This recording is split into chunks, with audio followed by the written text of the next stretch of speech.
Buenas tardes. Mi nombre es Luis Castro, licenciado en Finanzas Públicas, egresado en la Escuela de Administración de Hacienda Pública y actual participante en, en especialización de aduana y comercio exterior. Esta tarde le hablaré de dos temas muy importantes, que es la planificación sectorial y la planificación de economía e inversión. En la planificación sectorial es importante hacernos tres preguntas.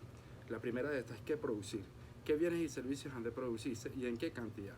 Las sociedades han de decidir si deben de producir alimentos, electrodomésticos, vehículos, medicamentos, fábricas o parques. La estructura de la producción de un país muestra la respuesta de que la sociedad está a doble pregunta, es decir, qué bienes y en qué cantidad se producen. ¿Cómo producir?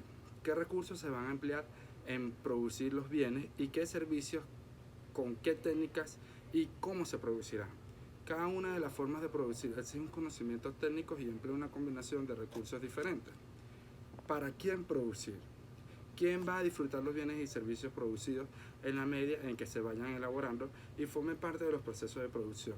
Se les debe corresponder una parte de los producidos a la sociedad, pero también deberán de sacrificar su eficiencia económica a favor de la equidad, para retribuir a aquellos individuos que no pueden trabajar.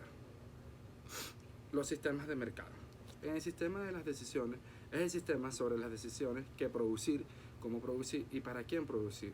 Son tomadas por las empresas y consumidores de manera privada. Las empresas producirán aquellos bienes y servicios que son rentables y para los que existe una demanda en los consumidores que podrán elegir dentro de su conveniencia económica. Los sistemas mixtos.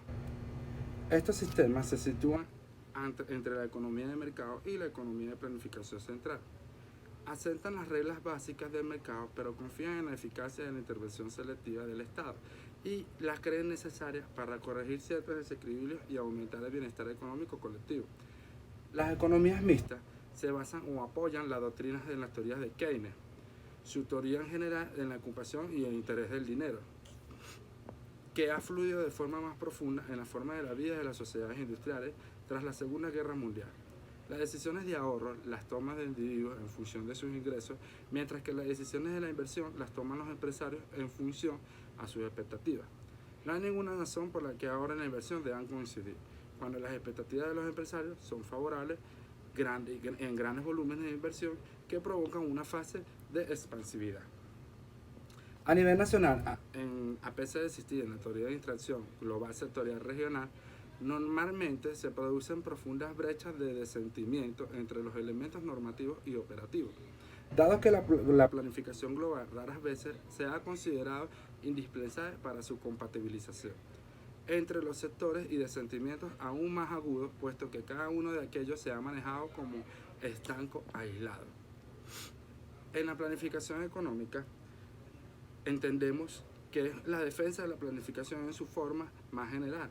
La defensa intelectual de la planificación económica consiste en que llevar a cabo decisiones y acciones sociales conscientes que permitan el uso más efectivo de los recursos productivos de la sociedad, según las preferencias individuales y colectivamente determinadas.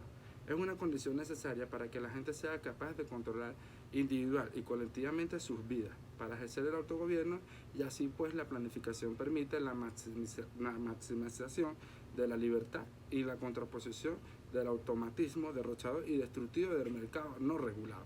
Que los individuos y las comunidades son zarandeadas por fuerzas impersonales y coactivas que más allá de su control.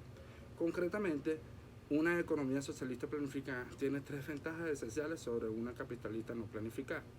Entre las primeras ventajas encontramos a la estructura general de la utilización de los recursos y dirección general del desarrollo de la economía, que pueden ser planeados de acuerdo con las prioridades sociales, siendo determinadas a través del proceso democrático.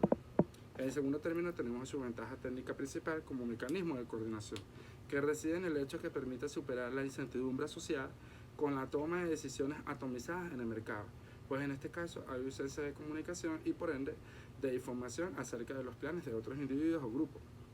Y la última ventaja que encontramos en la planificación como mecanismo económico es que hace posible la coordinación de las decisiones interrelacionadas antes de que sean implementadas en producción. Es decir, a través de la coordinación de decisiones conscientes y planificadas que sustituye el mecanismo de mercado a su ciega y anárquica coordinación. en un sinnúmero de decisores ante los combinantes precios del mercado. En esa esencia, esta es la característica fundamental entre una economía planificada y otra que no lo está. Muchas gracias.